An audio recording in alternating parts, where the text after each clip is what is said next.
festivities? Oh, good everything. Hello, everyone, wherever you are in the world. Oh, Hi, Dr. Carr. yeah. Good morning. Hello, Professor Hunter. How Oh, are let you, me, my let dear? me take my earphone. So I was listening to Maladoma Somé before I came in. I was doing some straightening up. I was telling you I was unpacking some books and boxes and things, and so that's Mm, my. We used to listen to soul music cleaning up. I'm listening to Maladoma Somé, and it got me thinking. First of all, thank you for this. Thank you everyone who's joining us wherever you're joining us from, because yes. you make the work. We Yes. you are the work. You are the reason. If people did not show up every Saturday and Sunday and Monday and Tuesday to be in community around knowledge, then we wouldn't be doing it. So No. fortunately, we're both made for this. So it helps. Yes, we are. It And helps. what a It helps. blessing. What a blessing it is to find that. Yeah. Absolutely. But So I you was saying you were thinking about you Yeah, I listening to was So thinking, Man? thinking about today, today's lesson around what we celebrate when we come together to celebrate. And I'm also, how we move, and Maladoma Somé is going through this rites of passage in his 20s, which usually happens when you're 12 or 13, because he had to be reintroduced into the village after being in the wilderness with those colonizers and having those colonizers That's right. minds put into his, and there was a question and a debate on whether these two things could exist inside of him. Could he keep the knowledge gained from France and the learning of French and the learning of the French ways of knowing, and also be part of the village and learn the ways of knowing? And he struggled, and it raised a question for me. Somebody asked on the show, and actually Yvette Nicole Brown was on yesterday, and she was talking about Ah, yes. I love her.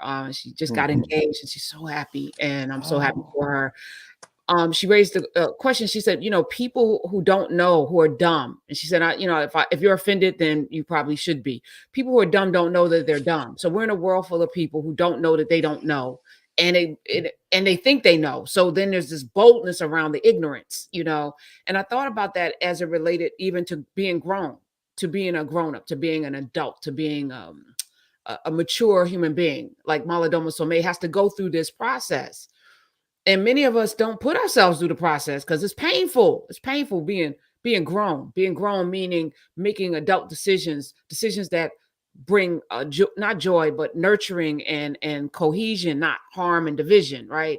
That kind of maturity, and has nothing to do with age. And I was thinking about it this morning in reference to even how we engage in folly and joy, and how we talk about the different topics and how people get offended and they want to speak out. But that's because there's a lack of like mature, there's no room for the discussion because you haven't brought in yourself. So I was just wondering, like, when do you know? Is it like that thing where you're dumb and don't know you're dumb? I think probably right. I mean, I think in terms of just being human beings, when you know better, the impulse is to do better if you think you can do it. Like if you don't know how to do a thing that you really want to do, and you're around people who can do it, and you watch them and you realize how you've been doing is incorrect, you make the adjustment if you think you can do it. I mean, I'll give you a very quick example. Last night we were at the Band of the Year competition at the Mercedes-Benz Dome. North Carolina A&T, Jackson State, Florida Memorial, and Virginia State did their thing. This like months-long ranking of who's the best HBCU band. Those were the final four. The small schools, Wait, Virginia State and wait a Florida minute, wait a Memorial. minute, wait a minute. I'm like, I'm having FOMO right now. That sounds like, Oh yeah, oh it was oh my God. amazing. We're talking about, but anyway, but to what you're raising though, very directly. At the beginning, there was this brother, beautiful saxophone player. He they introduced him and said, "Will you all please rise?" And of course, I'm not getting out of my seat ever again in my life for the Star Spangled Banner. Well, never have. I mean, years ago, even from the time I was in undergrad. So he starts with, I'm like, okay, these Negroes gonna do it right. So we stood up, and then he went into da da da. So we sat back down. Now around the stadium, the American Negro is standing up, and many of them with their hands over their hearts. So we're looking bemused. Like, have you forgotten Colin Kaepernick? Have you forgotten yesterday? Forget 100 years ago. Forget 50. And they stand up. Then he went to lift every voice and sing. Clearly, what the brother had done is enveloped this war song with Lift Your Voice and Sing. But when he went into Lift Your Voice and Sing, we stood up, the people sat down. And then, Wait, black but folks sat down? yeah, of course, because this is the point you're raising in terms of this idea of not thinking, kind of an immaturity. You've been trained to stand for something that has sent you to die, that brought you into a criminal enterprise, but you over here trying to prove. But when he went into Lift Your Voice and Sing, we stood up, they sat down. But here's the point. As we stood there singing, other people were like, they stood back up. My point is this, because they want, in other words, what you're raising is very important. When you see it and you say, right. But if we hadn't stood up, everybody would have sat down and listened to this man play this beautiful rendition. So I think you're raising a very important point. It's not that we don't want to do, but if we're not in a context, if we're not in a place, if we don't see it, then we can't act on that desire. And if we don't believe we can do it, it's the simplest thing in the world for people who have the ability to stand. They could do that. Now, if it had been, we got to do a somersault doing one of these things, well, I can't do that. I mean, I wish I could. But so you're raising a very important lesson. Without context, how would we know? How would we know? You know? And even that, I mean, there's some that would say, oh, you're so, well, if you don't like this country, get out. I mean, LeBron went to see his son play at USC, walked in and sat down during the national anthem. And of course, we gave you $1 billion. And if you don't like this country, go back to where you came from. And it's like, Akron? Yes. Yeah. No, but maybe I will go back and take all these brothers and sisters who dribble this ball with you. You can watch This Is I Am Him or whoever the latest white fascination is play. I don't know. Linsanity. Yeah. I don't know. Yeah. Maybe I will go back. Why don't you go back? Right. I don't think it's a thing anymore. But I raise that because I feel like, even that somebody was probably offended that you sat down during the national anthem. Oh, I hope they were. In fact, I encourage their offense. But isn't being offended when you don't know the why immature? I don't know necessarily that it is. I mean, I got to the point in my life, maybe about 10 years ago, where I started thinking, particularly when you start talking about Black folk of a certain economic or self-conceived social class, you don't think we can win. So you make a deal. I think a lot of times when people communicate offense, now I'm not talking about white people, because I think that, American white is coterminous. It's the same thing. So of course you should be offended, because I'm offended by the concept of the United States of America and how it's been executed. We're having this conversation in English. I will never not be offended by the fact that we can't have this conversation in the languages our ancestors spoke, which is why I think Somé is such a fascinating figure in some ways, because Somé lived a contradiction that can't be resolved. He was just honest about it. Yes. And I think when people take him as some type of guru or some type of babala or something, no, that's not what he is. This is a man who is showing you the limits of trying to mix these things. So you can't take that and turn that into a new theology. Don't overburden Somé by saying, well, Somé teaches us. No, Somé showing you what confusion and things that can't be reconciled look like. He never claimed. Oh, well, let me not go too far, because again, what has happened now, particularly since it's become kind of vogue for people to be initiated and think about African spirituality, that includes a whole lot of white folk. And guess what? The idea of hustling people is not limited to the American Negro. You know how many continental Africans who have now embraced religions that they wouldn't be caught dead in their household with, but because white people now want to pay $1 million to get initiated, so we're not going to do that.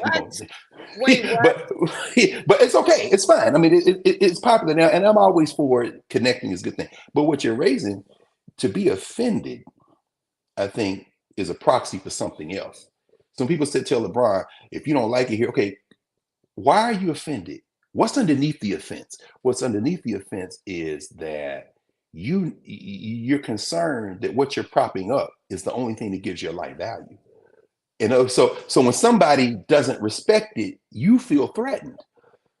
I mean, here in Atlanta, and going on just yesterday's newspaper, the AJC, Atlanta Journal-Constitution, the jury was urged to send a message, in DC, by these two sisters who are here in the Atlanta area, Please, who please tell the people, Dr. Carr, how much? 140 what million? How many? well, this of course is this morning's verdict. Now, Giuliani. So you know, as the young people say, it hit different here in Atlanta. It hit different in Georgia because this is where these sisters are from. Giuliani is ordered to know. Are they going to see $148 million? No. Are they going to see $148? Maybe. I don't know. I saw him getting out of the truck yesterday with a Starbucks coffee, and I'm not sure that he didn't have to buy it. I mean, somebody didn't have to buy it for him. But the point is that, you know, Giuliani trying to ignore what he did to Shay Moss and her mother is the equivalent of trying to say that I don't have to deal with you because I don't respect the world you live in and you have to respect the world I live in. So when somebody shows, well, there are two things that happens. When somebody shows that they don't have to play by your rules, the first impulse to you know, kind of satiate your own insecurity is to impose those rules. That's when people say law enforcement or law and order. What they're saying is, I'm gonna make you do what I want you to do. But the other thing is, when they don't have that capacity, that's when they act out. You know, that's January 6th, 2021. Where I don't have the capacity. Why? Because the rule of law, as I call it, didn't work for me in the way I wanted to work for me. In Giuliani's case, and we were talking about this the other night, you know, Roman, we were talking about this. Professor Hunter, you not only because you know you are intellectually, you applies her craft in one way in journalism, but because you were in the area and you lived it and you worked in those publications and you worked in that media market, you remember something that very few young, well, I don't know that many young people, and I don't know many people who are older remember, and that is who Rudolph Giuliani is. Oh. They don't remember Crown Heights and Dinkins. They don't remember Patrick Dorismond. They don't remember Abner Louima. They don't remember. In other words, he's now a punchline. No. Don't forget who this guy is, Professor. Could you remind us of who this man is? I keep telling people it's Rudy Washington. Rudy Washington, not Rudy Giuliani that got people through 9/11. Rudy Giuliani was in a bunker, scared, shivering. Rudy Giuliani was on his way out when 9/11 happened. The Daily News, the Post, every paper were hammering him on a regular basis. He had the nerve to bring a mistress into Gracie Mansion. He was a disgrace. He was a bumbling idiot. Nobody liked him. It was really, really palpable. And then 9/11 happens. And I remember sitting there in the newsroom like, America's mayor? And you know, it was in that moment. And I'm glad you brought that up because it was in that moment, Dr. Carr, that I realized that we don't have the capacity to tell the truth. You know, yes, we're in a thing. It's horrible. America was attacked. I sat there in horror as those two buildings came down. Never imagined it. It was scary. It was all of the things. We were absolutely under siege. It was a terrorist attack. But to then watch the narrative spin around George Bush and around both of them, by the way. Both of them.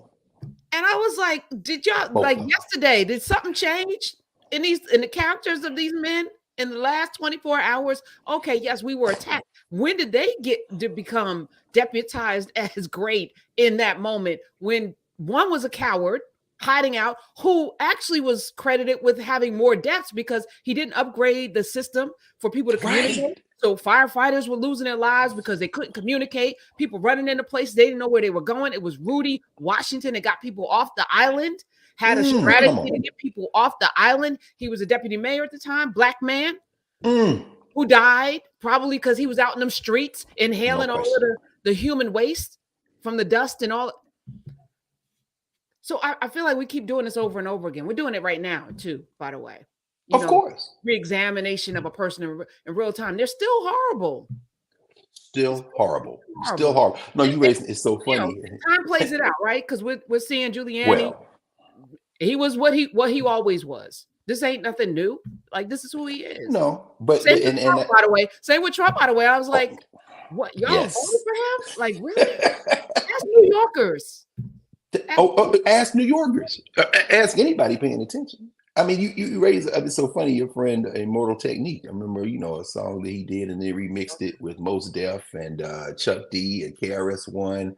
It was what it's called. He said, Bin Laden didn't blow up the projects. It was you. Tell the truth. Bush knocked down the towers, but people think Bush knocked down the Twin Towers. No, he's not talking about that. What he's saying, and then they go on to talk about, if what he say, if another army invaded the hood tonight, it would be warfare from Harlem to Washington Heights. I wouldn't be fighting for white America's dream. I'd be fighting for my people's self-esteem. In other words, you all mistake what you do with what we do. And guess what? This thing that happened on 9/11, 2001 was a human tragedy. Mine, like you said, George Bush standing there with some boots and a rugged jacket on with a bullhorn on top of rubble. Underneath that rubble is business people and bankers, and also people whose names we don't know because they were down there asking for spare change, and also vendors, and you standing on top of their bodies trying to redeem your funky reputation because your presidency, like you said, like Giuliani's mayoralty, was a punchline. But the point they're raising in that song is that, all these things can be true at the same time. Your propaganda, like Muhammad Ali said in the 60s, ain't no Viet Cong ever come over here and attack me, but you every day do it. So don't try to cover your domestic crimes by telling us all to rally together. Bin Laden didn't blow up the projects. In other words, Bin Laden didn't implode Martin King projects in North Philly. He didn't knock down Ida B. Wells and Cabrini Green in Chicago after underfunding them. And you did that. So don't act just because we got something we got to attack. It reminds me of the Native Americans, the indigenous people. Like I always say on Thanksgiving, so-called Thanksgiving,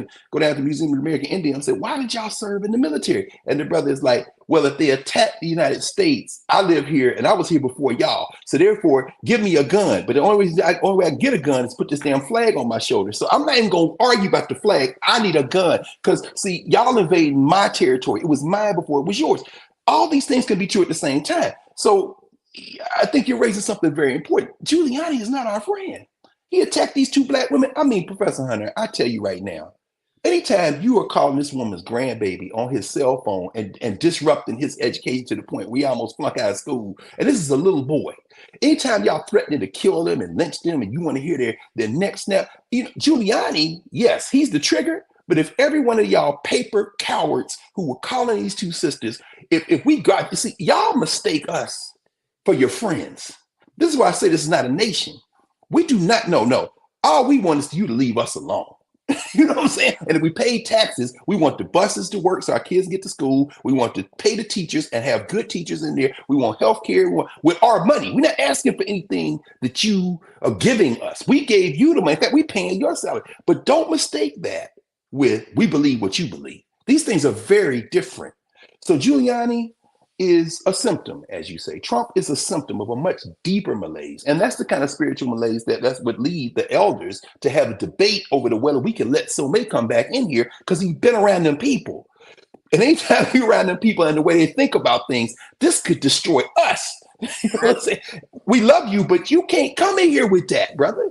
And aren't we doing it every day? Yes. I think about it because I've been going through not through anything, deep or harmful, but I've been thinking. I'm like at a point of like reckoning with myself on a lot of issues, and I watch folk navigate power that's not really power, but we've been conditioned to believe that it's power. The power's in us. Always. It always has been. They know it, which is why they suppress it, right? But I watch Negroes negotiate their own power away at the expense of other people's power. Yes. And maybe they tell themselves the lie that they're doing it for the greater good. But it's really, I always tell people, watch how many people benefit from the deals that other people make. Yes. Yes. Well, what changed? Besides them maybe getting $1 billion or $100 million or a network or a TV show, or besides them winning, how many people benefited from their negotiations? Yes. All the institutional organizations that have taken millions, tens of millions, hundreds of millions of dollars. What changed in those neighborhoods that they have branches in? We've had enough time now because it does take time. I'm not somebody that believes in snapping a finger. This is not Thanos. Things don't happen overnight. It does take time. It does take time, Dr. Carr. But we've had enough time. We've seen 10, 20, 30 years out. $100 million you've gotten over the last 10, 20. What has happened? What's changed? Where's the blueprint for change? My dear beloved friend, comrade, colleague, this is the work you've been doing for a long time. This is the work that I've been trying to do for a long time. This is the work that so many of us have been trying to do, which is again what makes Nubia such an important space, and which makes Knarrative such an important platform, and which makes everything you're doing with radio network, urban radio network, urban voices, and doing this series is so important. Urban View. And let me tell you, as you struggle through the urbans, I had Yeah, a because I got stuck. I did get stuck on the urban. It's so funny you said it, because that's what urban was, the label that Jacob Carruthers and them used, because they didn't want to say black when the Black Studies Revolution happened in the 60s. And in Chicago, to get the program through, they had to change the name from black to urban. So that's why I know Urban View. I'm a subscriber. I listen to Urban, but urban always sticks in my head because I know the history of why we were forced to take urban by the social structure. I'm sorry, but go ahead. You had a debate. I had to have a fight with somebody over, wanting to change the name. And I was like, well, the name, has been crafted into something. It was that's right. It was not a thing before. That's right. Because of a vision for how to bring something together. I don't care what you call it. At some point, no, that's not a perfect name. Calling us black is not perfect. African American is not perfect. It's not. It's not all. It's not what they call you is what you answer to, but more importantly, what you produce out of the thing. Whatever the name is, these are all words, made up words at that. Like, that's right. It's not my language, not your language. What is our objective? I mean, what is it? We talked about that. Show the damn thing. Like, make it make sense. Whatever we call it, right? Is it producing something that is actually producing something? Or the things that we are doing. Is that our objective? I mean, what is our objective? You laid it out. And the reason why I was about to say it was that, and again, we studied the miseducation of the Negro in Nubia, when we read the appendix to the book, Carter Woodson's essay on what's in a name, and he says what you call a thing is much less important than what it is. He's making the point you're making. But what I was about to say as you raise this, is the question of what are our objectives. You raised something very important. Is the objective to get more people who are making $1 million a piece, or more people who have a home and can take care of their family? I mean, is the objective, and that's not to say any of those objectives are bad objectives fundamentally, but it is to ask, or are there other objectives that should be combined with those objectives or chosen instead of those objectives? Because people are making deals every day, right? If the objective is to achieve, and certainly Claudine Gay is at the pinnacle of achievement. Her cousin, Roxane Gay, the author who works for the New York Times. That's crazy. They are, and it's right. It's interesting. Now these are Africans whose people came from Haiti, by way of Haiti, who come to the United States of America, who maximize their individual potential because of their intellect, their talent, who get some breaks in the social structure, and who seize that opportunity and rise to the pinnacle of their chosen crafts. And in a split second, if anybody thinks that hearing that Stefanczyk and them had in Congress and the fallout was aimed at the president of the University of Pennsylvania, that was true. They was after Claudine Gay. You know what I'm saying? And after Gay, you notice the president of MIT, they ain't say a whole lot. Why? Because see, MIT is tied to the military industrial complex, to the research of it. Yes, all fun and games. We ain't talking about the humanities and social sciences. We're the ones who developed the killing technology. So you're going to leave the Massachusetts Institute of Technology out of this conversation. But the whole war was on the question of elite higher education. This woman got a degree from Harvard, Stefanczyk. But why are you attacking her? Well, Lawrence Summers attacked her before. But the point I'm trying to make is this. Is the objective to get hella smart, hella talented people of African descent into individual achievement as proxy, and then they turn around and get 2 or 3 more? Okay, but is it not? I mean, it could be. Some people might make the argument that it is. Okay, well, I'm gonna tell you what my objective was, just to shine light on things. So I entered it as a journalist. So the journalism shows up in newspapers and books, and when I got to the radio, though, something shifted, because the first week on the air, Mike Brown was killed.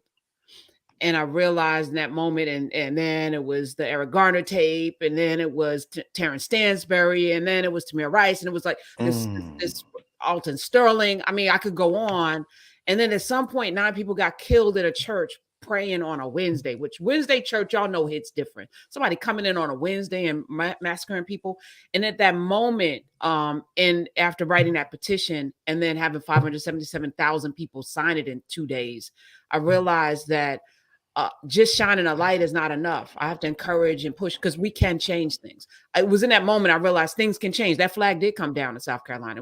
It was Bree Newsom. It was a lot of things, but something happened as a result of us deciding. And then I remembered we've always kind of made things happen, whether we're talking about bus boycotts in several places, not just Montgomery. If it's about building community, we've done that many, many times over, from Wilmington to Rosewood to Greenwood to, we can keep going too. And then I was like, well, what would happen if we remembered the things that we did? So then it became, Yes. how do we build? How do we build? How do we build? So that became my kind of guiding light. What's the blueprint? So when I have people on, how do we do this? Which is why I don't give you pre-questions. You're not coming on for an agenda. You're coming on for us to extract information and knowledge so that we can build the worlds that we want to live in. And I also realize we're all individuals. So everybody has their own kind of thing that they're bringing to the table, their little piece of God, right? So how can I help you magnify that? How can I give you the inspiration to do that? So that's my due north. And then I met you. We met each other. And Thanks, Audrey. Audrey was finishing up that PhD too. She's on the verge of defending her dissertation. But she already got a PhD. She already got it. She does. She just likes having that paper to walk around with too. But you're right. That Veterans Day, we came up there, and that was just. I mean, that moment. It certainly changed the course of my life. And just in the couple of days I've been here in Atlanta, running into people in the streets, people at the competition last night. We went over to Slutty Vegan after and sat there. Yeah, we went to Slutty Vegan just to hang out at the original. Oh my God, I can't even look. Half that stuff I can't say here because that's just in terms of my cultural meaning making. I'm like, but and I don't know that I will ever get used to somebody saying hello slut when you come in the room. I'm like, okay, that's again in our framework. It's just between cultural meaning making and movement and memory. All culture meaning making is valid because it's being made by the people in the moment. Jermaine Dupri was DJing last night in between the band sets. I mean, and some of the stuff, I'm looking at all these people like, wow, this is crazy. I mean, but the point is this.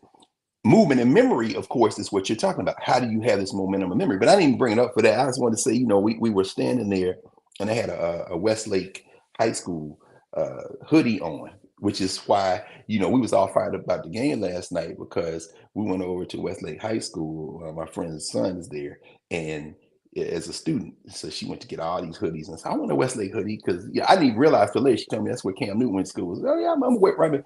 We saw these buses in front of the school, and we like, oh yeah, and these band people are getting off. We said, who are they? It's not Westlake. And I looked at the license plates, and we said, that's A&T. Here come the Aggies. They were practicing over it again.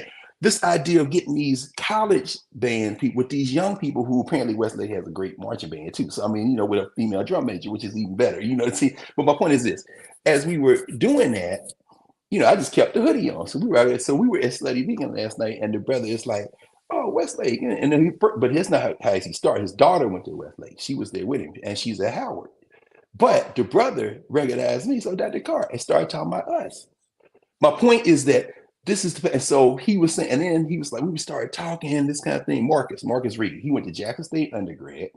Jackson State competed last night. He went to Howard for grad school. He's an engineer. Howard's playing FAM today. We're going over to the game in a few. And we started talking about the importance of education, institution building, but it was not in the context of Jackson State, Howard, Westlake High. It was in the context of what we're doing right here, Saturday after Saturday. And so I'm saying that objective, that meeting, us coming together in that form, this, what the Muslims say, Christians too, God plans, human beings plan, but God is the highest of plans. That's what I want to lean in on though. The sum total of the things that I've been doing in my life and the sum total of the things you've been doing in your life, because we came together, not transactionally. I didn't say, hey, let's form a business. Let me figure out how to, let's do this. Let's go make this money. That was never about that. It was, can I hit record? Because everyone needs to hear what you're saying. Let's go. And every week. And then it was like, okay, y'all on YouTube be acting, y'all be doing too much. Can we have a space that's safe? Now, I'm grateful that some of y'all done figured it out, how to act like a human being in these but Yes. you know, it was we were getting inundated with some off energy, and I didn't have time Yes. to focus on you and get people in the chat gathered. It's a full-time job, but now I don't have to do that. It's pleasant now. I do it. But No you know, question. this was the genesis. And then is there a place that we can reposit? Can we put this stuff, deposit it someplace that people can Yes. learn at their own pace, come in whenever they come in and go through all of these lessons? And now we're figuring out how to make them into bite-sized morsels. The work that Urias is doing, like there's so much. That's what I'm saying. Things don't happen overnight. But No. Lord have mercy, the way in No. which we're extracting these lessons and making them really easy to just because you know you teach in a way that y'all Well, got to sit with it for a minute. But it couldn't have happened if you weren't doing your thing and I wasn't doing the thing that I was right. doing. And then the Right. magic happens when we cut. Magic only happens together. To There's get no right. It's no way. That's right. It can only happen together. It can only happen together. And there are moments. I mean, as we're learning, and as we experienced last Monday night in office hours. As we know, we're reading Dr. Du Bois's The Education of Black People. This is the project we undertook after, came back from Philly several weeks ago from Black Educators Conference, Brother Sharif El-Mekki and his collective there. And, the conversation around what we need as a people for education really just sat in a way that it hit me in a way and said, you know what, let's read Du Bois's messages to Black audiences, with one exception, which we're going to talk about in a minute today, just in a kind of moment, since we're here in Atlanta. And that's why I'm repping always Atlanta University, the AU, now Clark Atlanta University. But this is where Du Bois worked in 1910 when he gave the talk that I'm going to talk about in a moment, as we think about asking this question, what do we celebrate when we come together to celebrate? But Monday night, we read and we were discussing the speech he gave in 1908 at Fisk University, his first commencement speech at Fisk, of several that are in the book. The 1908 speech, Galileo Galilei, where he talks about what happens when you know the truth and don't speak the truth. And he's talking with these young people who are being graduated from Fisk and at their commencement. He's asking them whether they are willing to be watchwomen and watchmen, watch people on the wall, to be able to speak truth to power. And it's going to be very difficult. Now, that was 1908, not 2023. You can imagine what he would say today. But in that process of talking about it, I put a few images up to kind of spark conversation. And one of the things that Du Bois asked is, when you talk about genius, what does it mean to be a genius?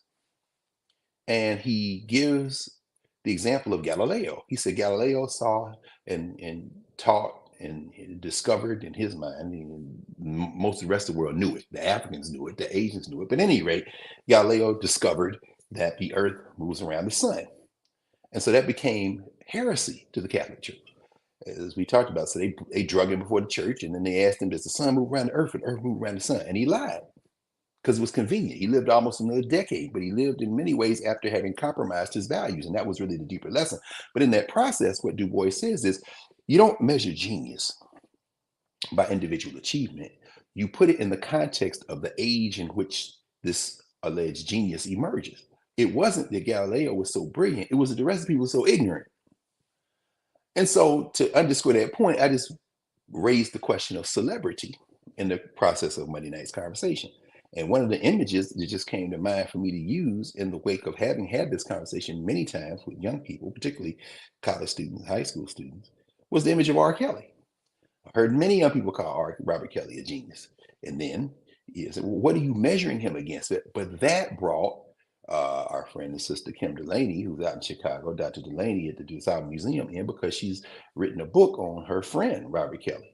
And that sparked a conversation man. about, and what I'm saying is, to really underscore what you've raised, that's a conversation that, had it been one of these countless people on YouTube or been in these chat rooms, but in Nubia, it was a difficult conversation. It was raw. It was, but because it was in Nubia, and because our objective isn't to agree to disagree, but as Marie Kelsey would say, agree to agree, we were able to leverage it, not perfectly, because it's going to resonate for a while. It's left some marks. You came in that conversation, but ultimately we know because of how we feel about what that space is and what we mean to each other, that even that we can figure out a way to weather it. You know Yeah, what I'm saying? I So, don't know if that conversation could be had or should have been had. Let me just say that too. I don't know if that mhm. conversation can be had anyplace else. And on Sunday, Dr. Narisa Williams will be dealing with some of the fallout from that conversation because there were a lot of folk that were triggered and injured and felt the way. True. And it was a conversation that I don't think we could have had anyplace else. I There would have agree. been no space made. So, I I'm agree. at least grateful for that. But just wanted to bring in, if y'all in Nubia tomorrow, you please come in with Dr. Narissa. Is why we offer things like yoga and mental health through an Africana lens. Of course, Dr. Sunyata, always with Maroon's medicine chest, and she can bring some light to some things, a lot of things, because she's brilliant. But we have a lot of safe places in Yes. Nubia as well for people. So I want to, it was not where I thought it was going to go, Dr. Carr. I Neither was me neither. like, I what was is just making an example. I was just like I told Kim, I'm just making an example of this guy, but it really underscored the point, which for me is, among other things, why do we use celebrities as proxies for things that we have to grapple with? And that's really, you know, again, this theme this week. What do we celebrate when we come together to celebrate? What are we trying what are we raising? Again, thinking about our Africana studies lens, the social structure valorizes, holds up its own icons, shrines, rituals, and totems. We look on often in mute disbelief. We don't engage it, but we know what we're thinking. It's like when a child is running up and down, tearing up, terrorizing a bank lobby, or going up and down, pulling all stuff out of the grocery shelves, and two black people don't say, just look at each other like we already know what we're thinking in terms of that kind of ways of knowing. But this social structure valorizes folks. Rudolph Giuliani has been a human joke for decades. And yet, he was on the verge of becoming a United States Senator. He became the mayor of New York City, all by reinforcing this ability to hide in his maleness and his whiteness and in projecting this kind of bravado. Black folk don't get that. In the governance conversations, we're going to have different conversations right now.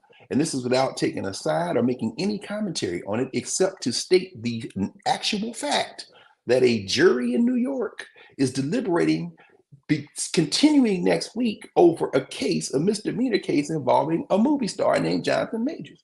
Now, whatever you say or don't say, please understand with the Africana framework, there's going to be a governance conversation, who we are to each other. It's going to be very different than the social structure conversation. You can't watch white mass entertainment news media on that case and think that you're sitting there having the same conversation that you'll be having in a governance formation. Whether we disagree, agree, debate, discuss, it's going to be a different conversation. Now, I say all that to say that the underlying question, perhaps not the essential question, but a question deeper than arguing over these things, a question underneath that is, why are we using these people as proxies for these other conversations we want to have? Why would you bring up Robert Kelly? Why would you bring up Jonathan Majors? Why would you bring up Nicki Minaj? Why would you bring up anyone?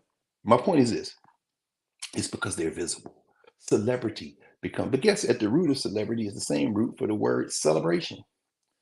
Celebration, to celebrate. What does it mean to extol? What does it mean to elevate? What does it mean to say that this is something where we want to mark what we've done to this date as something of social significance beyond me as an individual, but as a community? And of course, being here in Atlanta for the 12th Celebration Bowl, caused me, and we were here last year this time. That was the last game that Deion Sanders coached for Jackson State University. Uh, Brother Marcus and I had an interesting conversation last night about Jackson State, his alma mater, and Deion Sanders. Why do we overburden these individuals and project onto them the hopes of community? It's because we live in a society where celebrities have been elevated. It is one of the reasons. Now, of course, she is a Howard University alum, class of 1986, I think it is. But the Vice President of the United States will be here today. Kamala Harris is coming to the game, and she announced that a couple of days ago, and she extended it as part of her HBCU tour she's been on. Well, Maybe she would have been here if Howard wasn't in there, but I didn't see any plans announced to be in the celebration at Celebration Bowl 3, 4, 5, 6 months ago when she was traveling around the HBCUs. All of a sudden, I'm wondering if that's not the mummy. If Joe Biden is like, look, man, I'm messing up these black people. I need you, or at least my message isn't getting out. So I need you to go. But anyway, I'm saying all that to come to this point. When we put celebrity at the center of our cultural meaning making, and we've certainly done it over the years, those celebrities, I think, it's less about who that individual is and more about what's going on in our governance formations, our conversations we're having internally, and how the social structures are shaping those conversations, influencing those conversations is a better word, that lead us into using these celebrities as proxies. And so last night, you know, thinking about this as we sat there watching these exquisite marching bands, I mean, the type of precision that you have to master, not only play your instrument while executing precision drills and dancing and moving, and therefore some singing involved, but in the case of the auxiliary to the musicians on the field, whether it be the drum majors, whether it be the flag women or the dancers, whether it be the baton twirlers. We saw some baton twirlers. It's very interesting just to watch. Virginia State, and I said, wait, are those batons? And tossing batons now. You don't see a lot of baton twirlers in the bands anymore, including one young brother who was mastered his craft. I'm like, okay, I see you, I see you. But anyway, my point is this: in the process of that, this whole thing is surrounded by celebrity. And after every band, a bank went out, Professor Hunter, to underscore something that you raised. Well, look, I'll get to the bank in a minute because I want to talk about this in Du Bois, in the context of Du Bois and the essay we're reading this Monday night in Nubia on the college bred community. This is the one speech in the book, The Education of Black People, that W.E.B. Du Bois gives to a white audience. He is still at Atlanta University.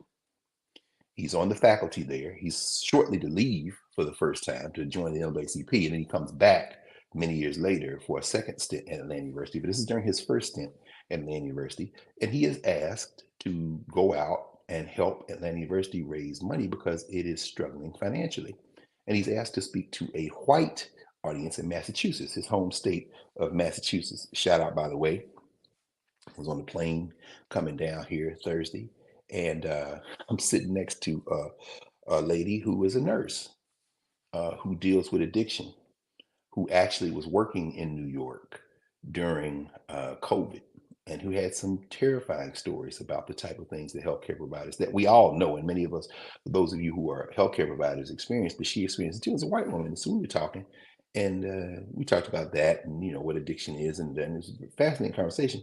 And so she asked me where I was from. I told her, I asked her where she was from. She says, "Oh, you probably wouldn't know where I'm from. I'm from Massachusetts." I said, "Oh, you from Boston? Are you from Western Massachusetts?" She said, "Oh, yeah, Western Massachusetts." I said, "Oh, do you know where Great Barrington is?" She said, "Yeah, I actually live right next to Great Barrington." "How do you know Great Barrington?" I said, "Well, that's where W.E.B. Du Bois is from."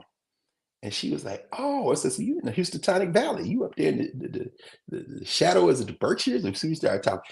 It's always fascinating when people connect based on some shared knowledge. Again, it makes us human to each other. So we're having this conversation.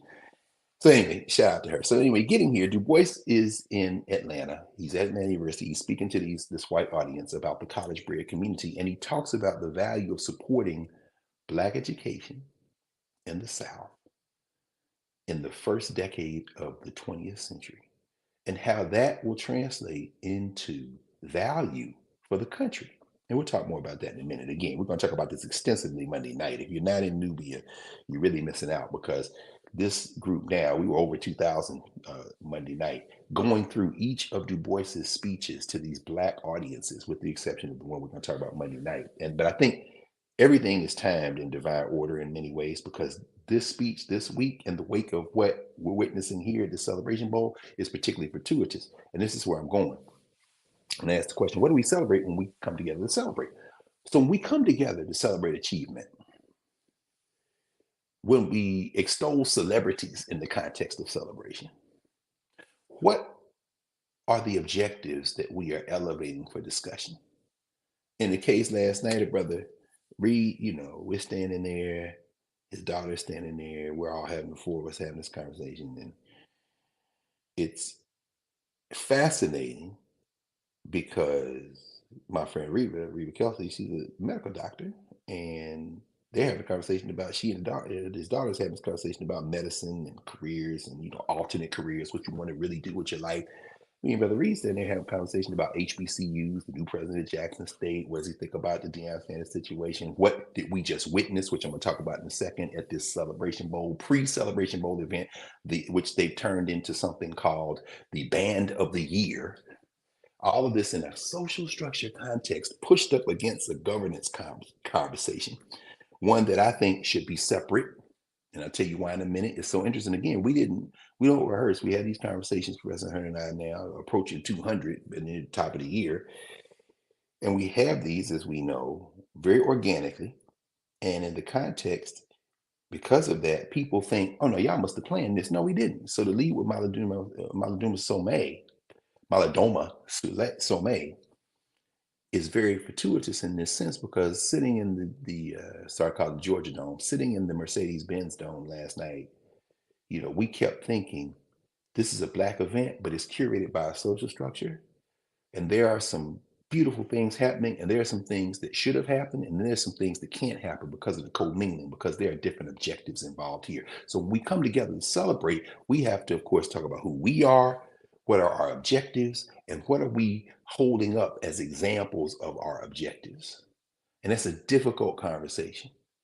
Like I said, last Monday night, in the context of that very difficult conversation around R. Kelly, if I had a penny for every time I've attended or even spoke at a high school graduation, a middle school move up ceremony, where the young people marched in to World's Greatest, where the young people, somebody sang, I Believe I Can Fly. And I'm not saying that those things ceased after Being R. Kelly came out, or ceased after Trials and Convictions finally, because we all remember that episode of the Boondocks where Aaron Magruder is making the very point that, yes, this is a celebrity that should be scrutinized, marginalized, treated, and every victim brought in. When you bring in one victim, where are the rest of the people who should have been surrounding that victim, or who surrounded that victim and enabled the abuse? These are very difficult conversations. But in the wake of those things,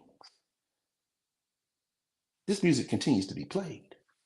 And the question becomes, what are we doing when at a moment of celebration, you're graduating from high school, you come walking into a song by somebody who's in jail for unspeakable crimes that had to be confronted?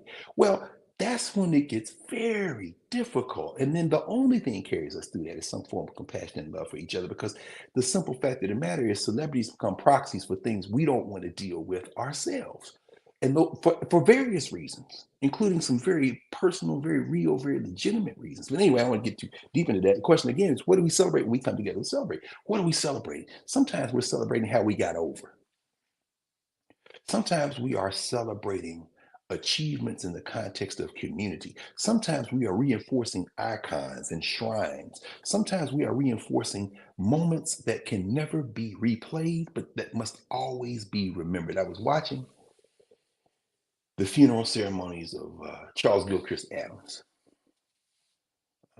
Reverend Dr. Charles Gilchrist Adams, and I was watching it for one specific reason. Well, two specific reasons. One is Charles Adams. Shout out to Detroit. Shout out to Cass Tech High School, of course, where Dr. Adams went, Reverend Adams went. Of course, then he talks about Gordon Blaine Hancock, the great scholar, who told him he had to go to Harvard, but he didn't go to Harvard. He went to Fisk.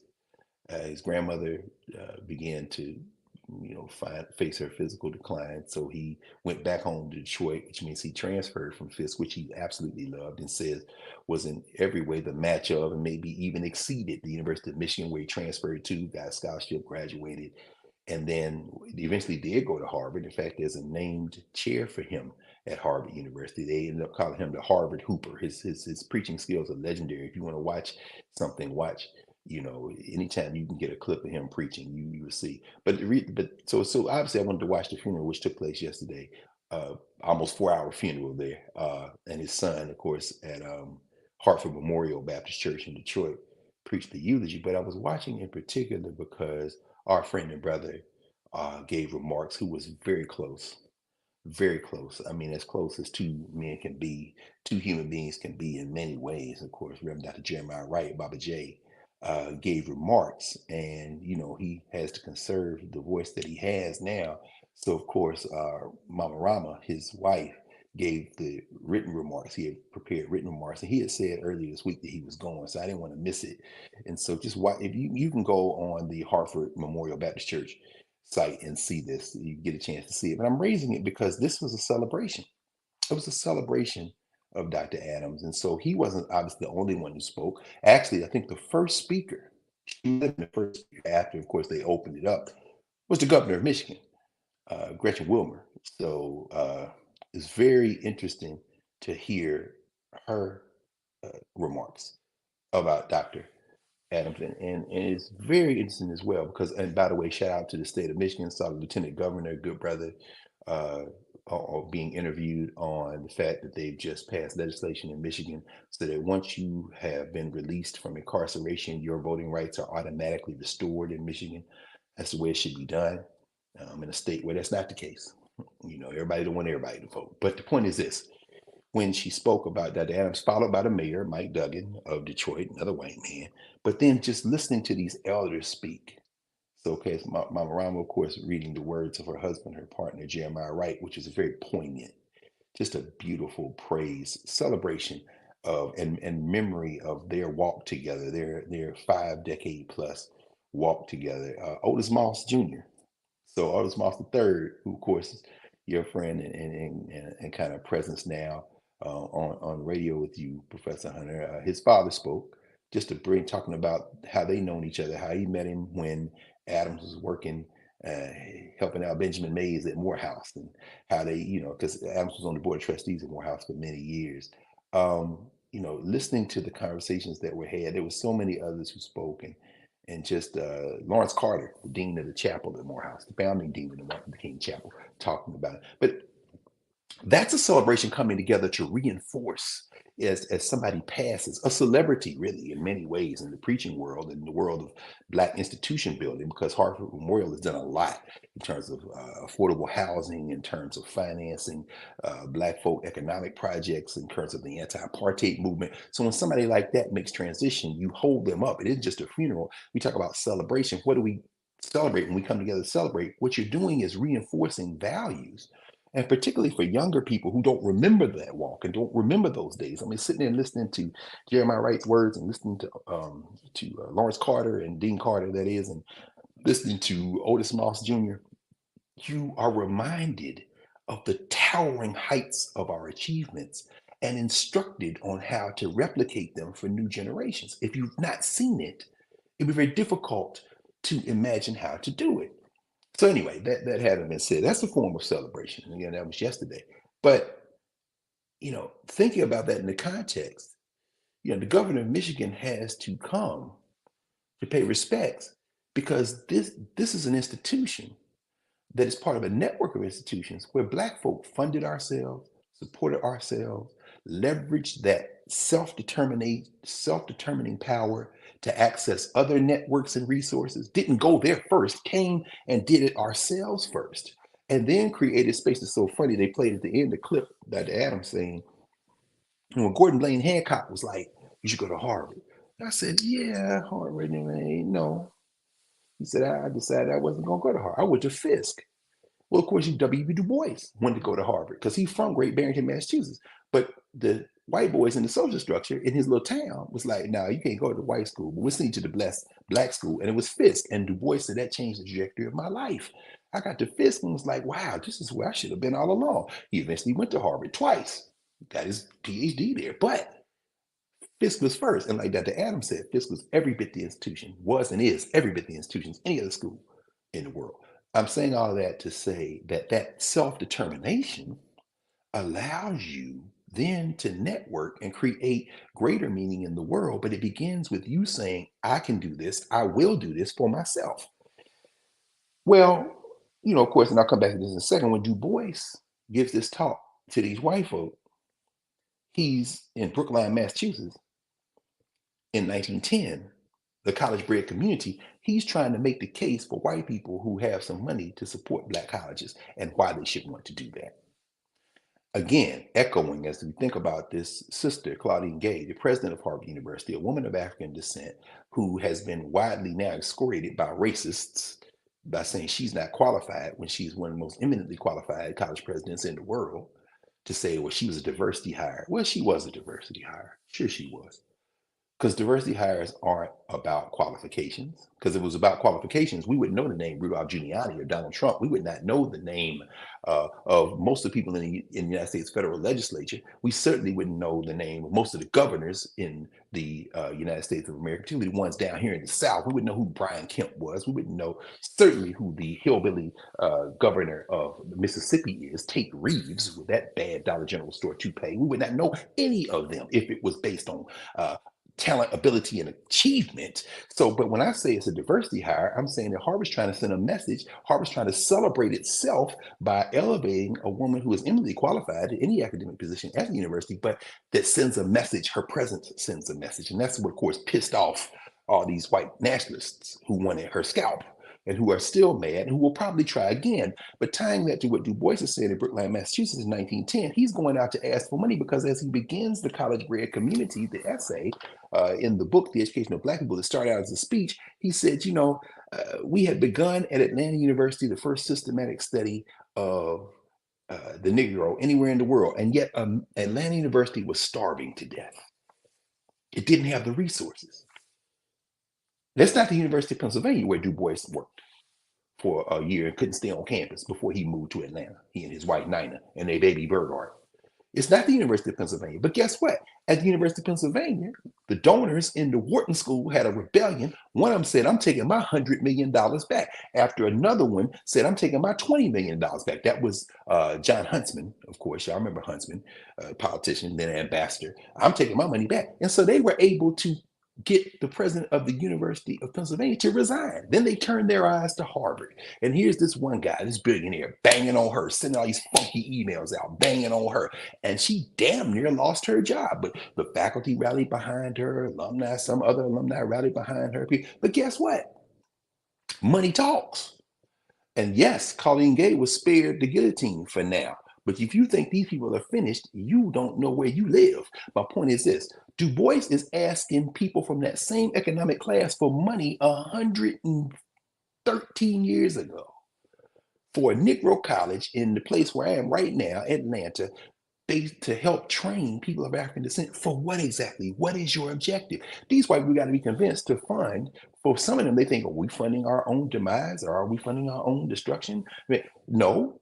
We're funding a strengthened society because these people are going to help other people who are going to help other people, and ultimately it's going to help us all. Yeah, I'm not sure about that. And as Du Bois always said, he wasn't good at raising money.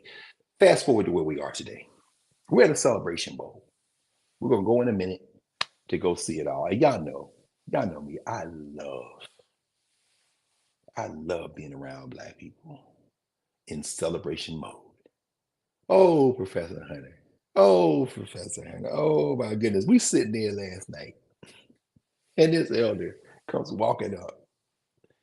And I'm kidding Reba because she's a medical doctor. And I said, you might have to help one of these old Negroes, this one included, coming up these steep steps in the Mercedes-Benz dome, walking up there. This elder comes up, he got a pinky ring on, probably. Stingy brim straw hat, got his pinky ring on, got a little simple bracelet with them linked gold chain. But see, young people now call that the drip. But for an old head, it ain't too much. It's like if you know, you know. And I told her I was laughing because I was thinking about our friend, the elder, now ancestor, the great Jacob Hudson Carruthers, who had a pinky ring. He's from Texas. But his pinky ring was a Medu Neter Chenu cartouche with just the J, the snake, and the D, the hand, together.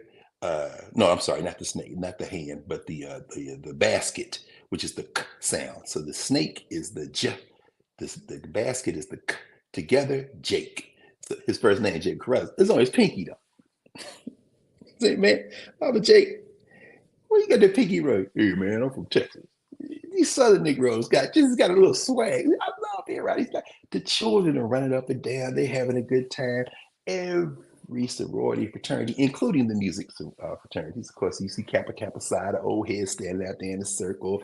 Um, see Alabama A&M jackets and shirts and hoodies, and Southern University and Norfolk State, behold the green and gold. To see my band, Tennessee State, Aristocratic Bands, young person comes in with aristocrats on her back. I see you, Alabama State, the Hornets. And see everybody converging. And then, yesterday, apparently at Booker T. Washington High School, right next to the campus of the Atlanta University Center, the Royal Court, Mr. and Miss Howard, and some others came because one of the folk in the Royal Court at Howard right now is a graduate of Booker T. Washington High School here in Atlanta. So to have them talking with the high school students, all this convergence of beautiful Black people. Today, while the game is going on, there's a day long, beginning, I forget, 10 o'clock, in the next to the stadium in the convention center, is a day long cheer camp, apparently, where high school students from around wherever who want to register, who come, going to be with about 24 HBCU cheer squads.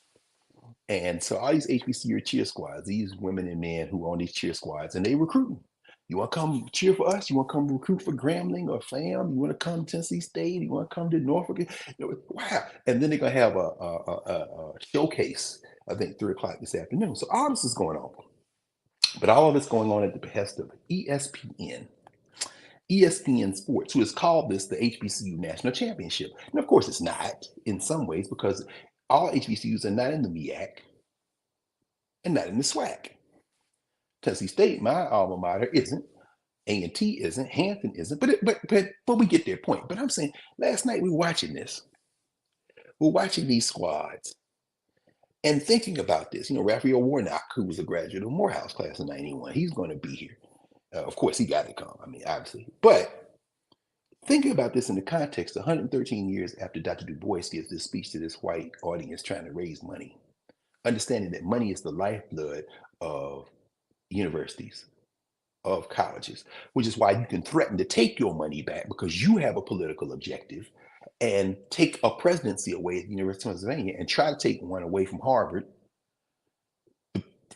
The idea then that when we come together to celebrate Black institutions, we should ask the question, what are we coming together to celebrate? Because we're looking at the mixed messages. In the governance formation, it's clear what we're celebrating. It's very clear what we're celebrating. Watching all these people repping their schools, repping their fraternities and sororities, and it's not just a certain class, because again, one of the things they should have done, and this is a note for ESPN and for the organizers of the Celebration Bowl. It's only 12th annual, and this is only the second Band of the Year competition. This is a note. Tell every young person in the country, Black young person. At this point, I'm really, too old to be. Let's tell everybody if they happen to be Black. No, I'm not that guy. Tell these Black children and give them tickets to come to the band competition. Give them tickets. Let them come. That stadium had a lot of people there, but it should have been full to the rafters with children. Every marching band in the region, Atlanta, Birmingham, Nashville, wherever, Biloxi, Mississippi, certainly the places that competed. These kids came from Florida Memorial. This is only their 4th year of their marching band program. Their sound was good. They were a tight performance. They were a small band, but they were exquisitely executed. Virginia State University, my friend Makola Abdul is the president there, a graduate of Howard University, very good brother. We get them bands from Virginia, because when I was in the band at Tennessee State, we had a drum major.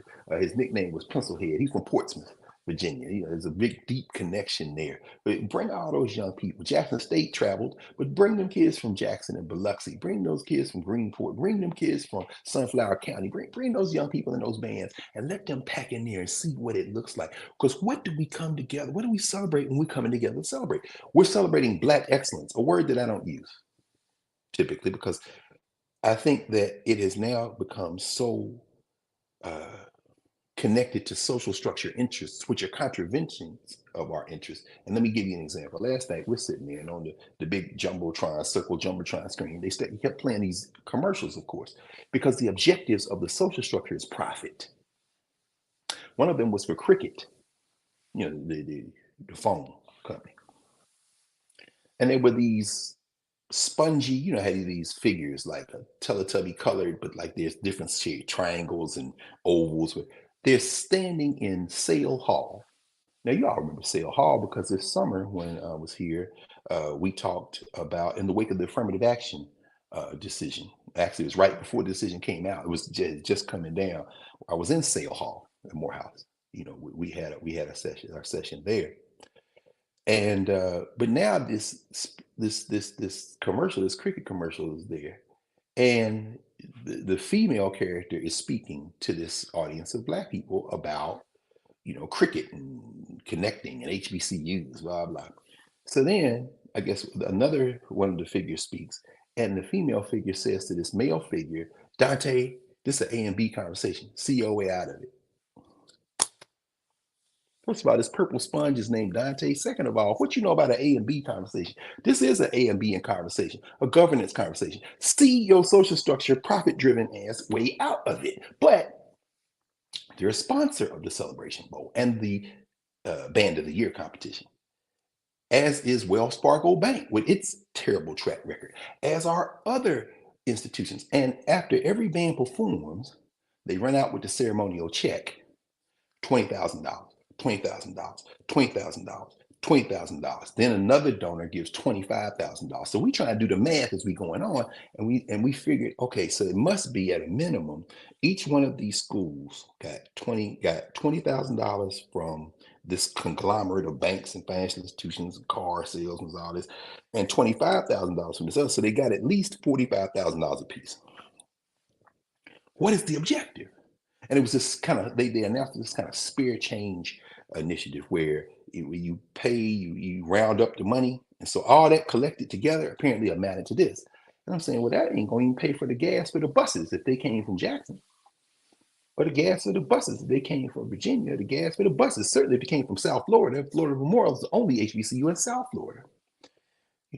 Did it pay for the buses from Greensboro, Aggie Pride? And they did it. Come on now. Now they're supposed to pick a winner, and I don't even know. We don't know what the formula is. They gave rankings every month apparently on musicianship, on the drum majors, on the dance routines, on the skills and the formations and how they march. So I guess then they say they're gonna announce the winner today at halftime at the game. But anyway, what do we celebrate when we come together to celebrate? I'm very clear on what the governance formation is celebrating. That was the beauty last night. I am also clear on what the social structure interest is. They want to capitalize. Apparently, this was broadcast on ESPN3. It was, whatever the rights were. Then I guess they negotiated that. It's being broadcast, and they got content so everybody who wasn't there can see it. But at the end, we're sitting there waiting for the fifth quarter. Now, if you know anything about governance formations among African people and HBCUs in the South, in fact, there's a great book that doesn't talk about band culture, but I've been rereading it because I'm trying to figure out what I'm going to do in the spring around one of the classes I'm teaching. Is James Smethurst's book, Behold the Land, the Black Arts Movement in the South. He talks about HBCUs. One of the reasons the Black Arts Movement was so powerful in the South is because it was tied to institutions differently. Because we have these HBCUs, and you see the music programs, the art programs. You go back to the 1960s and 70s in the US South, and you see these. We've talked about many of these things many times, so I won't get into it right now, particularly, going to kind of begin to wind this up in a minute. But I know very clear about what we're celebrating there. We're celebrating the culture, the camaraderie. By the culture, I mean the music. I mean everything going on. Like I said, Jermaine Dupri MC during the break between the small bands and the big bands, because the competition was set up so that Florida Memorial went against Virginia State, and then they had a pause, and then here come A&T and Jackson State, the big bands, and then so after the competition, we figured they're tallying the score, whatever. We didn't know they were going to announce it today at halftime, but we're sitting there waiting on the fifth quarter. Now, the fifth quarter, those of everybody who knows anything about historically black colleges in the United States, the fifth quarter is when the football teams have played. The game is over, the football game, and now the bands battle. One band play a song, another band play a song. One band play a song, the other band play a song. Sometimes they play the same song to see who does it better. Then the sections can fight. meaning the trumpets get up, play a fanfare. Their trumpets get up and play a fanfare. Maybe the saxophones or the trombones come up, do their fanfare. They're going to do their fanfare back and forth, back and forth. Then the drums come out, drum line. There's a kind of gloss of that in the film Drumline, which just celebrated its anniversary, when the two drum lines come out to fight. They will do that as well. Sometimes there'll be a fight, but that's back in the old days. We don't talk about that. If you know, you know. My point is this: the fifth quarter is when that happens, and it goes on as long as it wants to go on. Y'all probably saw in this high school thing where these fascist-minded folk that got to get out of the stadium fought against his brother who was a band director. It might have been in Georgia, where he was having the band was playing after the game, and they said, "You got to be quiet. Y'all got to go because we got to get people out of the stadium." Well, last night they caught themselves having a fifth quarter that was announced by the MCs, a brother and a sister who were MCing. So each band played a song. And then they said, good night. No, that ain't how the fifth quarter worked. Jackson State started playing another song. Yeah, because this is where the governance structure ran up against the social structure. Because guess what? If you think ESPN and Cricket and the rest of these funders have anything to do, and shout out to whoever Black was working for them that came up with this idea or pushed it, and who did the best they could to get as much of us in as you could. But we in this Mercedes-Benz dome. First of all, Mercedes-Benz dome. Shout out to gentrifying Atlanta. Story for another day. We talked about this before. We'll talk about it again. But a fifth quarter goes on till it's over. But as soon as that last song was played, in a one song a piece, which means there ain't no fifth quarter for real. Professor Hunter, if I'm lying, I am literally levitating right here as we speak. Do you know, at the Mercedes-Benz Dome in downtown Atlanta, Georgia, these people had the nerve to blink the lights. They blinked the lights on Black people last night in the Mercedes-Benz Dome. I told them, I'll make you Negroes famous today. What? They blinked the lights, Professor Hunter. In other words, you don't know nothing about HBCU bands. The fifth quarter goes on till it don't go on no more. But you literally blink the lights. And then the MC, and I'm not going to name him because I said I ain't going to make him, this brother, y'all got to go. You got to get out of here. They got to get ready for a game tomorrow. Let me tell you something. If you can change a basketball court into a hockey court in an hour, if you could switch out the Clippers for the Lakers in 15 minutes, if you could take the turf up and put a national championship game in the middle of the spot a minute after people, they don't need no all night, bro. I know somebody whispered in your ear and told you to tell these Negroes to get out of here, but they was just warming up. Jackson State played their song. They blinking the lights. We like, then Jackson State, now you know, Prof, if the Sonic Boom gonna do something, the blue and gold marching machine for damn sure ain't gonna just let them get away with it. A&T came out with they song. You can see Virginia State and Florida Memorial kind of sitting there because I know they want to. Then this brother says, okay, y'all, Virginia State, you gotta leave. You gotta get on your buses. Get on your buses now. I said, I was furious. See, this is where thinking about Du Bois, my man Tony Montero. I remember the time we was at a conference at the University of Pennsylvania, and it was an all-white panel except for Tony, and they kept talking about Du Bois, and they were critiquing Du Bois's classism. And Tony Montero, who's a Du Bois scholar, when he spoke, he said, before I give my remarks, I just want to say something. I'm from North Philly. And the way y'all talked about Du Bois today, I take offense. He said, if the North Philly and me come out, I will whip one of y'all ass in here right now. And you can see, now we're all academics, but now it ain't academics. Now you done got a little peek at the governance structure. Y'all gonna put some respect on Du Bois's name because I'm from North Philly. And I can't believe y'all would say, first of all, y'all white people too. Y'all talking like y'all know something about it. Now, that doesn't mean there isn't a classism critique. As Jake Cruz used to say, man, if Du Bois had come in my bar trying to ask me some kind of survey question for the Philadelphia Negro, we'd probably beat him up and thrown him outside with them white gloves on and that cane. But that's a governance concept. You don't get to come in here. And they blinked the lights last night. And then they on the microphone telling the bands to come out the stands. Jackson didn't budge. A&T didn't budge. Florida Memorial, which was sitting next to Jackson, they didn't budge. And Virginia State didn't budge for the longest, sitting next to A&T. So finally, they started streaming down. So we walking out, and we asked the people who work there, who are, of course, Black people, the ushers and the people, the vendors. We asked Black, sis, how long did it take for them to turn thing around for tomorrow? Doesn't take long. You been working here? I've been working here a long time. Okay, so how long it take? She said, I've seen them do it. We leave and boom, it's ready. Okay, so it wasn't even about that. But what it is the Celebration Bowl is created as a profit venture. It ain't an act of charity. ESPN not dealing with charity. They got all this intellectual capital, all this content, as you call it in the digital world now, from these brilliant cultural performers. And today, if y'all don't think it's going to be a show, you think last year when Deion Sanders was determined to leave Jackson State with a victory and the ancestors backed up North Carolina Central was like, nah, he ain't leaving here with a victory. The point is, the Howard versus Fam today, the halftime show. Now they advertised the fifth quarter today. We're gonna see how long the fifth quarter lasts today at the Mercedes-Benz Dome because these Negroes today look different than the crowd last night. Last night the crowd was a little light. ESPN invests some money in bringing these young people and let them see these bands. Invest some money in bringing these elders and communities in to see these bands. You gave out money that you made back on overdraft fees of Black people probably yesterday between 9 in the morning and noon in the city of Atlanta. That wasn't no money. That wasn't any money. You are a predator. Du Bois is speaking to these white folk in Brookline, Massachusetts on the college bred community. And as he talks about it, to kind of begin to wind to a close, he's really telling them, and I just want to read something very quickly because at the time he talked about it, he said Atlanta University, at the time he was working there, is primarily a college. He says, we got some high school level students. We got some students who are just beginning to learn. He said, but it's really the promise of Black people that we are extolling here.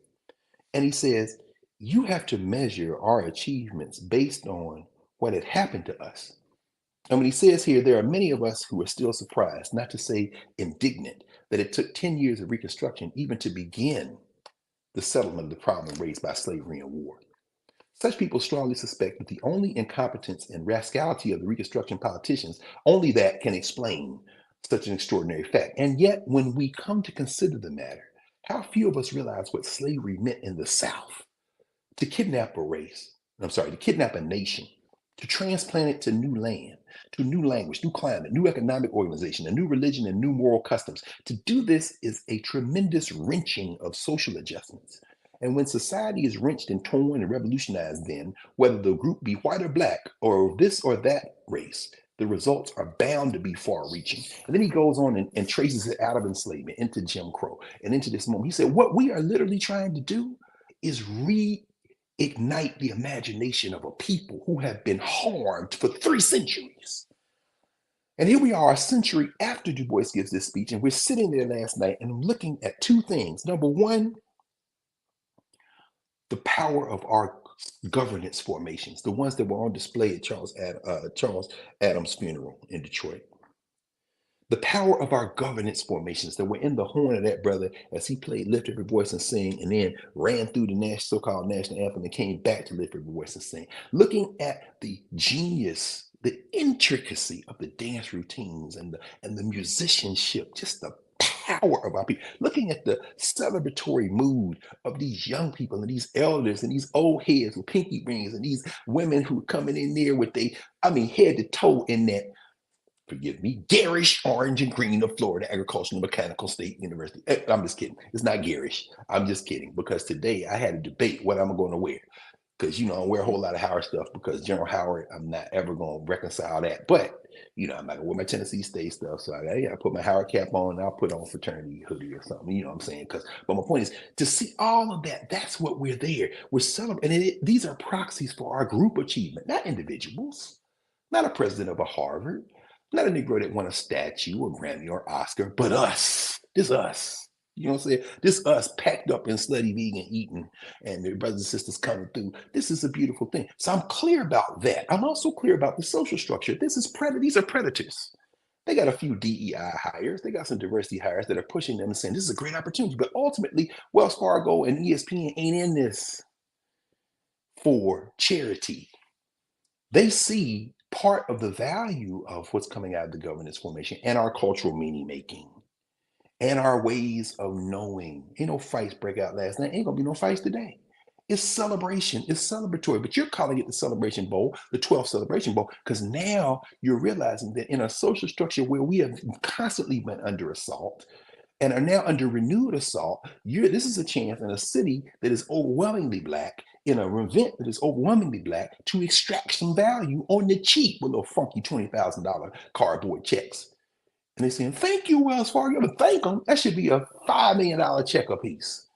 if you're trying to do something, hey, Mackenzie Scott just dropped another $12 million on Ohio University School of Medicine and total of almost $100 million to more HBCUs and non-white institutions, tribal colleges, Hispanic serving institutions. It's one woman. One woman who got 5%. So speak on it. Come on back. Come on back, Prof. I just had this conversation because, we're going to build out Mansa Musa money. And I was like, she got 5% in a divorce settlement of Amazon, 5%. And she can't get rid of enough money because the money keeps coming in because of the compounding of that stock, that the shares of that 5% can't ever go away. And I think about it, she's just trying. She's trying to get rid of all of it. She's trying to get rid of all of it and making more money back. Prof, while we talking right now, somebody purchased Behold the Land on Amazon while we talking right now. You making her rich. and it's not that we're, don't, boycott Amazon because of this, because what I'm saying is build Amazon. Where's our, you know what I'm saying? Where is ours? Like I'm not begrudging anybody. The system works. What's the system? Can we build it so that it flows through our community more than 6 hours? Like she can't give away enough money, and y'all shouldn't be dependent on Mackenzie Scott to come and rescue you. When it's our money, I just feel like it's our money that made these things. We over-index in spending. We do. Yes. Period. Well, let's end where we began. I was reading something the other day, and it bothers me because I can't pull at this moment where I was reading this or hearing it. Somebody was giving the metaphor of saying you have a poor family living next to this family of opulent wealth. Let's say that Mackenzie Scott got a mansion, and then next door to it is a little tiny 1-bedroom efficiency or something, or one room efficiency. The family in the little place cooks this sumptuous meal. They borrow money, they get the ingredients, they have all the talent in the world. They do that, and then every night they take this meal that gets them deeper in debt. They haven't eaten. They take this sumptuous meal over to Mackenzie Scott's house and leave it at the front door. They open the door, take it, and then tell them, get off the porch. Okay. And then one night, the children at the little place say to the parents, why are we taking our food? We haven't eaten it. And the parents' response is, well, it smells better over there and it tastes better over there. And the child says, okay, but we don't get to smell it. I watched you. I'm sitting there last night at this band, having been in a band, having been a drum major at high school, whose dream was to be a Tennessee State band. And I'm watching us give our genius to these rich you cooking your meal and they gave you a nickel and then they flashed the lights on y'all and told you to get out at the moment when the real fight starts. Not a physical fight, but a competition of skill. If you want to see an HBCU band, the halftime show is part 1, the 5th quarter is part 2. That's when you see the thing. And they flashed the lights. My point is, what you're saying is so true. And we have to ask ourselves, what do we celebrate when we come together to celebrate? If we're just celebrating our cultural genius, well, guess what? These other people are celebrating the money they're going to make off that genius. What we are building is so important because that's when people are going to respect you. That's why the governor of Michigan came to Charles Adams. He didn't come to his funeral because he was preaching at a white church, although he got a named chair at Harvard. That wasn't the reason, because he came back to Detroit and said, we must end apartheid. We got to have old folks housing. We got to have a bank that we own. We got to have it. And Jeremiah Wright understood that. Otis Moss understood that. Katie Cannon understood that. Renita Weems understands that. I mean, institution building. You don't give away your culture. So, Prof, I just, you don't want to say, as we go over here, and we're going to enjoy this, but I tell you, man, anyway. I mean, but this is the work, right? I mean, this is the work. Because we need to feel good. Let's just be real. There's a no lot question going on. The community enjoy all of the the cookouts, the hamburgers and hot dogs that are being had in the parking lots, and all of the the pregame shenanigans and the music in between brings us closer together. It's why we have family reunions. It's why we celebrate the way we do in the summer times and throughout. But at some point, the work of building has to be in us, because this is, and it's not building, because tomorrow the edifice will not be erect tomorrow. It took 20 years. It took 20 years to build that pyramid that a lot of y'all went to in Nubia this summer. Right. It took 20 years to build that pyramid. How many years did it take to plan for it? That's right. And that's where we are right now. The planning stage. Right. It's like, how long did it take to plan for a Oh, pyramid that took 20 years to build. How many years when let, it's let me let me let me just inject this very quickly because what you just raised this remind me. At the end, they talked about the first HBCU, the first band director, period, in the United States of America, to introduce a dance routine in marching bands. He was the legendary William Foster, who was the longtime band director at Florida A&M. When he was studying getting his PhD at Columbia, his professors told them that there's no black band in the country that could compare to a white band. He went to Florida A&M and introduced this innovation that now everybody is doing it. His son was there last night to accept an award, and he talked about his father in that contest. It reminded me of Otis Moss Jr. yesterday and Jeremiah Wright talking about this generation of black institution builders. I'm raising it for this reason. What you said at the very beginning about Some and about these elders having to determine whether bringing him in would disrupt, the momentum of memory allows us to determine what we can use and can't use from the social structure. We had these institutions have never been perfect, but even when I was in school in the 80s, black colleges used cultural capital in ways, perhaps because they were shut out of white spaces to be sure. But when we went to the Bayou Classic, when we went to the Southern Heritage Classic, these are spaces that we control. You come on our campus, we go on your campus. We go to Grambling, they come here. You go to Jackson, you come here. But now that these other people have figured out that they can profit from it, we are so quick to run over there with our meal that because we've lost the momentum of memory. It's not like don't reinvent the wheel. Remember what you did. I don't know. That's something we have to do. We've done it before. This is what you tell us over and over again. Look at what you did and continue. And we have to kill the appetite. I mean, money's beautiful. Money's Yes. beautiful, but money, the money that you get, what are you giving for that? Like there's an exchange. We don't live in the exchange. We just they're giving us money as if we don't value ourselves enough to know if they're giving you 5 million, you're worth 50 million to them. Come on. If they're giving you 10 million, you're worth 100 million to them. They're not Yes. giving you the money because they like you or you're patting you on the head. There's an exchange that they're making money off of. So why aren't we making the money off of the thing? Do we not value it? Do we not value it? Do we not value ourselves? So to your point, with the Africana Studies framework, who are we to them, but who are we to each other? Do we value the genius that we put out? And, that's right. And do we hold ourselves accountable to not letting it be sold to the highest bidder? Aren't we tired of being on an auction block? Well, some people try to get up on that block because they feel like if getting up on the block translates into a nice place for you, a little money in the bank for you, and then you're fine. And then, like you said, our challenge is when that happens, do we then extract that person and celebrate that? What are you celebrating? So I mean, again, you made the point, and there's no need to make it again. I mean, in terms of but I love the way you frame it because you always do this, and it's very important for us to always center this. I don't use black joy either. I don't like putting this adjective on things that we have always done because it makes the assumption that somehow our trauma shapes our experiences. This is the thing, though. When we come together to celebrate, it's not because we are being figments of other people's imagination. Everything we saw yesterday, everything we're going to see today, it's the genius of our people. Watching that old head come up them steps. In fact, one brother was coming up. I said, look at his face. He's like, he stopped. He paused at us. And I said, hey, man, you all right? He said, man, I feel like I just fought the first sortie at Fort Sumter. Then we started that. That's a black joke. In other words, wait, Fort Sumter, what does that mean? This brother compared walking up them steps at the Mercedes Bone to fighting in the Civil War, and only black people. I mean, this is the genius of our people, our joking, our laughter. We want to embrace all that and empty it into the institutions so that our children will live. That's what the Egyptians said. Your job is to build institutions so that your children will live. That's what we gotta do. So yes. So let's get busy. And I love how much fun you're having.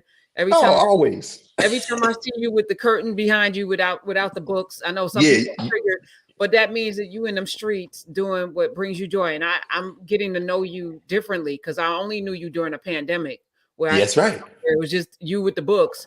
but you like to be out there with the people. So the I people, love watching. I love watching you and, love and us. listen, all the love that I heard last night for you, from the people, it is. I'm telling you, I just makes every time I think to myself, I know we different in that regard. Like you said, but I swear I wish you could hear it firsthand instead of I'm me just hearing it. telling you. You know what I'm Let me saying? just say, I'm not rejecting. I love the all of that. I just love it differently than you, and that's okay. How we are built differently, which is what makes this thing so perfect. Yes. Everybody ain't supposed to be the same. You're supposed to be your own No, unique self, so that we can that's right. all see God in God's wholeness. That's what Dr. Yes. Black is teaching me. So I'm learning from No that. question. Dan Black, no question, no question. In fact, I hope I get to see Dan. I mean, listen, I ain't mad at they calling Florida A&M versus Howard the Bougie Bowl, and I'm like, see, only black people could call it that, and I'm sure there's some fan people that are thinking, how we catch a stray? Because I'm telling you, FAMU's bougie. this is what I'm saying. Well, among the public HBCUs, I think there might be a case to be made. This is the genius of our people, though. Within our conversations, that's one. But what you're not going to do is have this creature that you made from a commercial for a cone company come into a black college, call one of each other Dante, and say it's an AB conversation. See your way out. No, all y'all see y'all way out. Only us can have that critique. You know what I'm saying? Period. Yes. Period. Well, enjoy yourself. Thank you, Thank dear. you for today. Thank you so much. And give everyone a hug, because you will hug people. I appreciate Yeah, you. Hug yeah. them on my behalf. Be my hug proxy out No there. question. I Uh, got you. all I right. got Love you. you, Dr. Carr. Love you too. Monday night, but don't forget y'all, the college bred community. We're going to finish that Du Bois essay because we just peeked at it. And you said now the convening in Nubia around the conversation we had Monday is tomorrow. Sunday, yeah, Dr. Narissa's going to. So I'm Very inviting good. everyone in Nubia. Those of you who Good. want to work through it. We have, board Good. certified, all of it, all of the skills. Excellent. And I just want to say something about Dr. Narissa. She was on my show. She's NYU Yes. Psychologist. Came on because I was doing this whole mental health series. And when she came in talking about the Africana framing of how she deals with mental health, I was like, we invited her in because we had a couple of Nubians that had some issues. So I actually paid for sessions, me personally, because I want us to be more. I'm just telling you this to say that she came into Nubia differently, already serving. You know what I'm saying? She didn't come in looking to extract or whatever, to be a part of a community. She came in already serving Nubians behind the scenes. And this is how you know whether a person is supposed to be here. You know a tree by the fruit that it bears. No question. So I'm grateful that I reached out. I was like, will you come in and like deal with this tomorrow? If people want to have a safe place to have the conversation, can you help navigate it? Because I'm not equipped to do it. So me neither. And thank you all. I mean, that was, and I would say I apologize. I just want to make sure that what that emerged organically. So I mean, we can't apologize for what is, because I felt like it needed to happen. When things happen, they need to happen. And again, I'm grateful that there's such a commitment to each other, that we know that there's no purpose for harm. So no question. Intent has to be taken into account with everything that we do. No question. Including from Dr. Delaney, because again, she, as we talked about Monday night, she has grappled very long and hard over this because, Prof, and again, hopefully this is something that will be brought up tomorrow. Well, however it goes, that's how it goes. No individual is by themselves. When you see somebody, you're also looking at communities. So, with all due respect to all of the commentary on celebrity and the nexus there between, the question becomes, how does this happen in our communities? Not just two individuals, but somebody knew about it, somebody was with you, somebody enabled it. This is we're not going to. We're looking in a mirror on so many. We're looking in a mirror. That's right. Because that's a symptom of that happening in too many families silently. Yes. We're all carrying around that trauma and the betrayal of having people who say they love us allow for us to be harmed. This happens way too often. Yes. And so that's why, for those people who say I'm harsh, I'm zero tolerant. Right. I'm not leaving space for it. As we should all be. No question. Yeah. So that's what love looks like to me. No question. Well, I love you. I love you too. All right. Be in them streets, y'all. Be safe. Be safe. We'll see y'all next week as we approach 200. We'll talk more about that. No question. All right. All right. Bye-bye. See ya. Love you. Love All you. right. Let me do this. And then let me say goodbye to y'all too. Have a wonderful weekend. Love you.